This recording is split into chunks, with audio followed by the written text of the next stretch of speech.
Tudo bem, pessoal? Eu sou Roberto e hoje estamos aqui para discutir um pouquinho sobre a indústria têxtil. Temos aqui algumas perguntas, alguns questionamentos e a gente vai fazer algumas perguntas aleatoriamente e vai discutir e conversar um pouquinho sobre isso. Olá, eu sou Nair e, como o Roberto já falou, a gente está ali para abrir um espaço de conversa de algumas perguntas sobre o setor têxtil. Então, começando, eu vou tirar a primeira pergunta e daí vamos ver quem é que vai responder. Então, vamos lá. Lembrando que essas perguntas podem ser as perguntas dos demais, né? Então, a primeira pergunta aqui tirada foi: qual é a diferença entre mecânica e manutenção?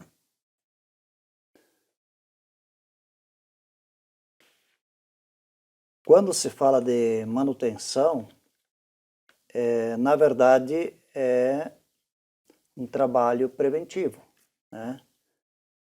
É aquele cuidado que você deve ter com o teu equipamento, com a tua máquina, principalmente a máquina de costura. E quando se fala de mecânica, aí já é um assunto um pouco mais sério, porque a prevenção você consegue fazer dentro da tua própria indústria, da tua fábrica, né? E quando se fala de mecânica,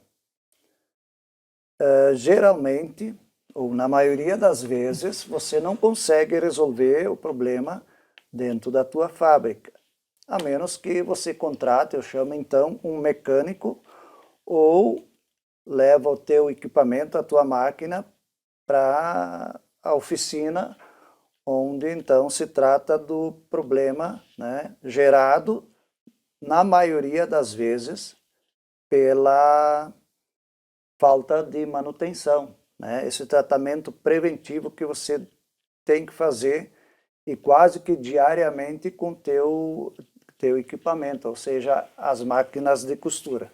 Então, um exemplo de mecânica seria: quebrou o pedal da embreagem. Daí tem que levar para o mecânico soldar, então, vamos dizer. Não necessariamente, porque quando você faz a manutenção, isso é muito raro acontecer da máquina quebrar. Mas pode acontecer. Pode acontecer, mas daí a importância dessa manutenção que a gente fala. E quando se trata de mecânica, então o assunto é um pouco mais sério e provavelmente vai gerar um custo, né, um gasto maior Do que a manutenção, então. do que a manutenção em si, que a princípio não tem grandes custos, desde que seja feita periodicamente e da maneira correta. Muito bem. Vamos tirar mais uma? Vamos ver mais uma pergunta aqui, deixar essa aqui de lado. Agora tu vai perguntar. Eu vou tirar a pergunta agora. E eu pergunto para mim, para você, e também para a Nair, o que se produz em uma indústria têxtil? O que se produz em uma indústria têxtil? Olha só, isso é uma pergunta bem ampla, mas colocando para mais perto, a realidade mais perto, se produz na indústria têxtil, vamos dizer assim, roupa, né?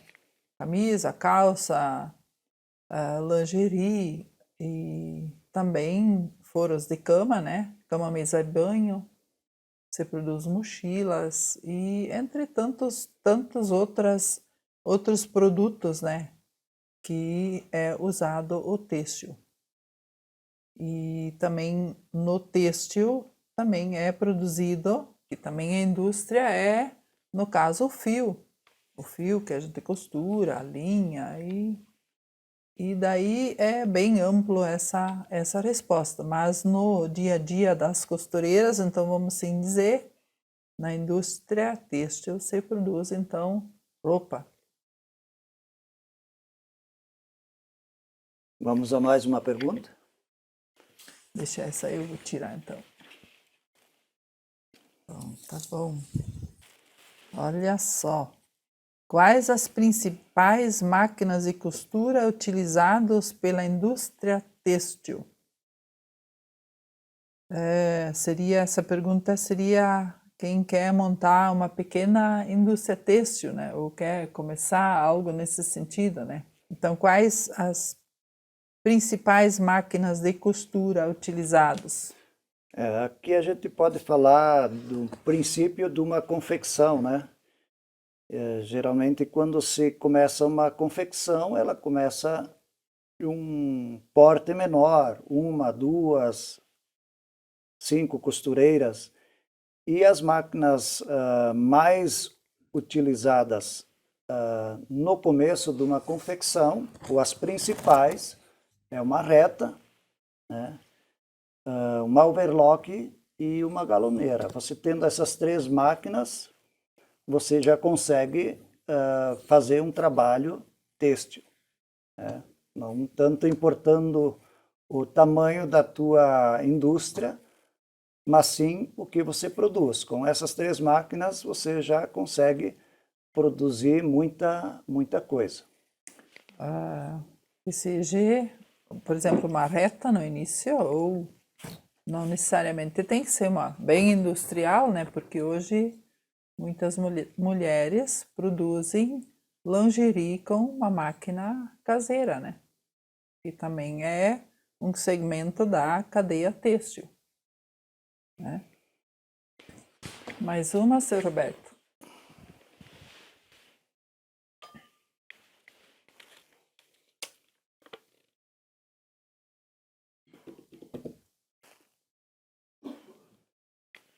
Bem comprida essa? A pergunta é comprida, mas é bem interessante. O bilhete é bem grande, né? Do tamanho da pergunta aqui. Como um maquinário em más condições pode influenciar negativamente nos resultados da empresa? Bah, essa pergunta ali, ela dá algum cabelo branco, tu não acha, Roberto? Então, começando a responder ela, vamos perguntar ela de novo, vamos ler ela de novo. Como um maquinário em más condições pode influenciar negativamente nos resultados da empresa? Eu diria que influencia em tudo. E uma das coisas que mais atrapalha é que as pessoas ficam nervosas, a pessoa tem que cumprir sua meta e a máquina está falhando ponto. Aí volta o bendito retrabalho. Então isso gera um desgaste assim enorme nas pessoas que trabalham e também a empresa, ela não tem o seu resultado, não tem a sua meta atingida. Então é bem importante a gente ter essa manutenção, buscar esse conhecimento, sei lá, através de curso ou através de pesquisa, né, de como sanar isso o mais possível, porque o resultado disso é muito ruim para a empresa. Daria para perguntar assim, né? Como é que eu vou querer ter ou atingir metas de trabalho? Porque hoje na indústria, no comércio, em praticamente tudo, são estabelecidas metas, né, de trabalho. E como é que eu vou atingir ou exigir alguma meta de trabalho se o meu equipamento não está funcionando? A minha máquina está em más condições, não cuido dela, não faço a manutenção periódica e simplesmente deixo acontecer e quero trabalhar ou quero exigir metas com o equipamento em más condições. Isso não é possível.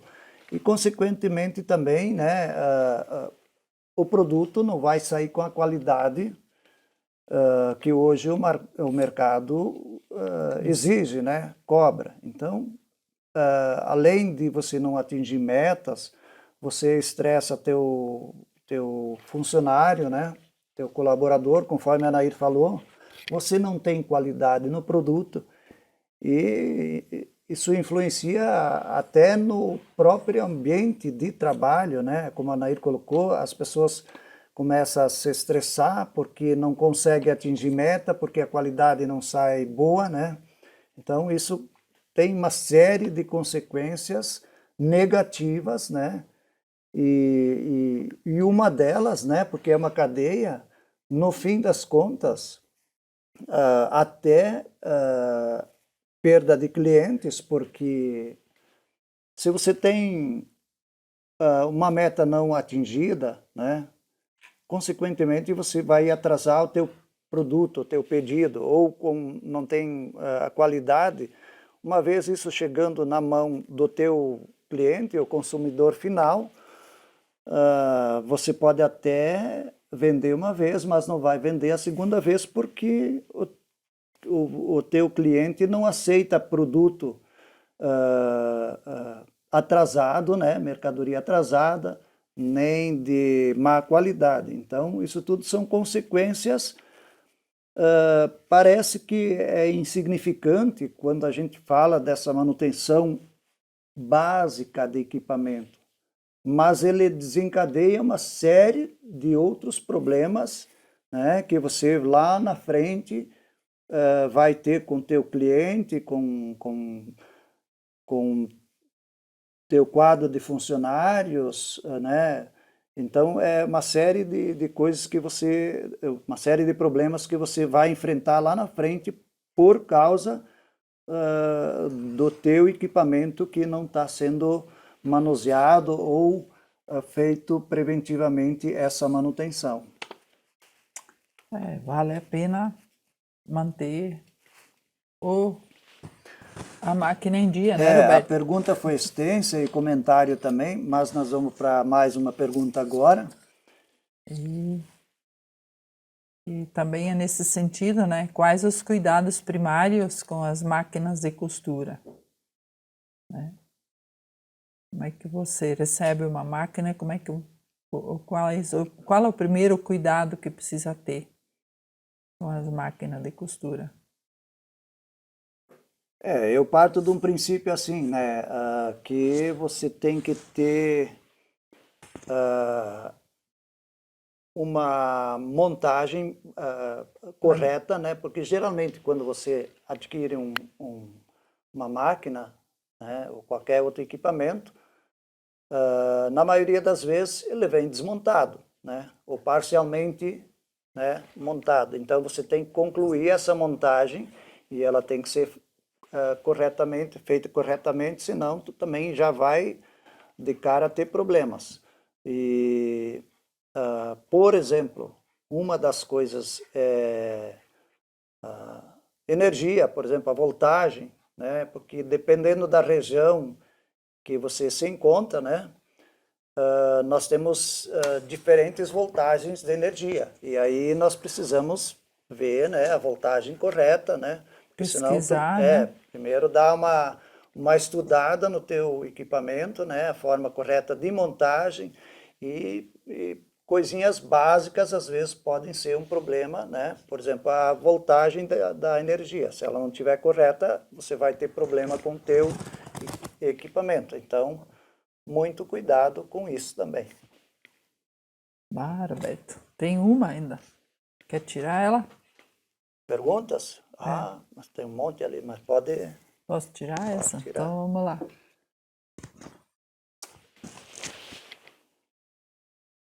Como funciona uma cadeia produtiva têxtil? O que tu acha? Como funciona uma cadeia produtiva têxtil? Eu diria assim que isso é uma, é uma pergunta bastante ampla e daí você fala de processo produtivo, né? Mas aqui nós estamos falando de manufatura, né? Compra tecido, corta, costura, né? Então, como ela funciona?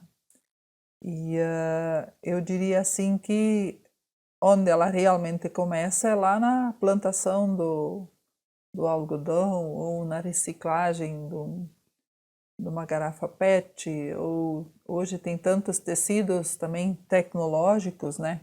Muita pesquisa, muito estudo, né? E depois disso vem o fio, né? É feita uma tecelagem, é feito um pano e o desenvolvimento de um produto ou de um modelo de roupa, que aqui está falando de têxtil, né?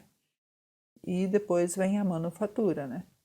Então, não sei, Roberto, o que eu tenho a acrescentar? A gente poderia assim destacar alguns pontos, né? Como a Nair falou, o fio é um dos primeiros processos, né? E depois a tecelagem, né? E quando isso chega para a indústria de confecção, né? Quando isso é manufaturado, aí sim, aí tem vários outros processos, por exemplo, o desenvolvimento, né? Tudo começa na confecção, né? É a criação, é a pesquisa, a criação, o desenvolvimento, e assim por diante. É encaixe, é corte, é costura, é limpeza, depois ainda tem a revisão, né? A embalagem e assim por diante. Poderíamos citar uma série de outros processos ainda que fazem parte dessa cadeia produtiva têxtil. Aqui nós estamos falando mais especificamente da confecção, né? Mas é que nem a Nair falou no início, tudo isso é muito amplo, depende para onde e como isso é direcionado, para que fins, né? Para qual tipo de cliente, né? E que tipo de produto. Então isso é uma coisa muito ampla e cada um, né, tem os seus processos específicos, né, dependendo do que você produz, né? Eu diria assim que o importante nesse questionamento e nesse pensamento é como funciona uma cadeia produtiva têxtil, né? É que as empresas tenham os seus processos bem definidos, claros, né? Para que um abasteça o outro, que um seja cliente do outro, que a costura seja cliente do corte, que então assim sucessivamente até que a peça está lá na loja do cliente e que o consumidor final então possa usar ela com qualidade, com prazo de entrega correto e tudo mais. E também o que eu diria mais é que é importante a gente estudar naquilo que a gente vai colocar o seu negócio, né? Então é preciso estudar para a gente ter tudo muito claro, principalmente os processos da empresa como um todo. Então, não sei, Roberto. Quando se fala de processos, né? Principalmente quando o trabalho é em série, né? Envolve mais pessoas, procurar criar, né, essa mentalidade de que o meu trabalho é em função do próximo, né, do outro, que dá continuidade no processo. Porque quando se idealiza um projeto, seja ele qual for, ele começa com 100%, né? E muitas vezes esse projeto ou produto, né, final só chega em, talvez 70%, 80%. O restante dessa qualidade, né, se perde no processo. E aí a importância, né, da gente ter bem claro isso, de que é em função do outro que eu tenho que fazer o meu trabalho, ou seja, a minha parte nesse processo de indústria, né, de confecção, de produção. Porque senão lá na frente ele vai chegar com uma qualidade inferior ao que o mercado hoje exige, né? Ou então que o cliente precisa, né? Porque a gente está assim, enfim, para atender uma necessidade, né? Nós estamos para atender uma necessidade de um determinado cliente e esse cliente hoje, né, ele é exigente, ele quer produto com qualidade, com preço, com uma série de exigências que ele nos faz. E a responsabilidade é nossa, de nós, dentro do processo produtivo, mantermos essa qualidade do produto ou do projeto inicial, que, né, o que originou esse produto. Nunca deixar de estudar, de procurar conhecer o seu processo e o seu negócio. Então, pessoal, assim, ó, hoje nós vimos algumas perguntas e algumas dúvidas que surgiram e que a gente, na medida do possível, procurou responder para você, para nós, né? Mas, na medida que surgirem outras e tantas outras que vão surgir, nos mande, nos procure, né? Que a gente vai atender e vai responder. E se por um acaso, né, você tiver dúvidas além, né, do que foi nos questionado aqui, se sinta à vontade para nos enviar as suas dúvidas que a gente vai responder na medida do possível a todos vocês. Com perguntas, a gente adquire conhecimento e também você que está nos assistindo também adquire conhecimento. Então, a gente está fazendo, na verdade, uma troca e isso é sempre muito bom.